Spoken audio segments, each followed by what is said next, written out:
Hi. Technology that came out 10 years ago is now considered decrepit, but this camera is an exception. In fact, 10 years after its release, very few alternatives can beat its image quality in such a small size. The original pocket cinema camera has been so popular recently on YouTube because of its image characteristics. It's very much film-like and smooth highlight roll-off. The mirror filter with its super persistent sensor size making it one of the most versatile cameras, able to adapt any lenses in the market, and in my case, the Nikkor Vintage lens. Before diving deeper into the lenses, I'd like to have a brief summary of my experience using this original pocket cinema camera. Although this is still the same camera that came out 10 years ago, the raw footage coming out from this camera 10 years ago is still the same raw footage.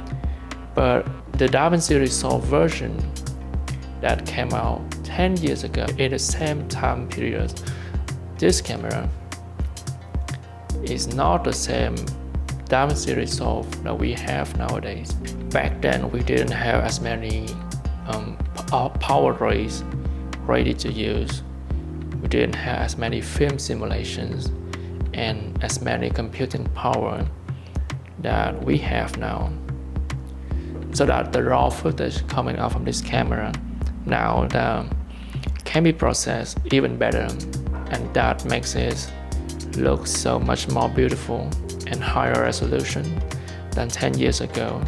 Right now with DaVinci Resolve 18, I can export the raw footage to 4K upscale ProRes SQ. Clean and crisp footage that could possibly rival any ordinary camera shooting H.264 codec, and that makes this camera so special. Now I'd like to talk a little bit about the lenses. My use case is the Nikon lenses. If you're on a budget, vintage lens is your best friend. I discovered that these vintage Nikon zoom lenses are surprisingly cheap, reliable, and easy to adapt on many mount systems, including EF, mirror filter, and some other mirrorless mount. What I did on my Nikon lens is that I snapped on the EF adapter, a very thin and small EF adapter, so I can use my Nikon lenses on both the Viltrox focal reducer and my production 4K. Nikon is one of the rare companies that have been using a single mount for decades, since the 1970s, and before the 2010s they used the same F mount for film camera and DSLR. Were designed for film camera, for still camera, but they have the high quality craftsmanship, and with aperture rings, focus rings, they don't lose infinity focus. The 2050 f4 is a cheap, reliable, and versatile lens for all my recent projects. I shot all of the music video using only this lens, with my favorite focal lens are the 35, 40, and 50 millimeters. Even though it's not very fast, it's just f4, I can get quite shallow depth of field when I turn it into 50 millimeters, and it's got to be one of the best files I have so far.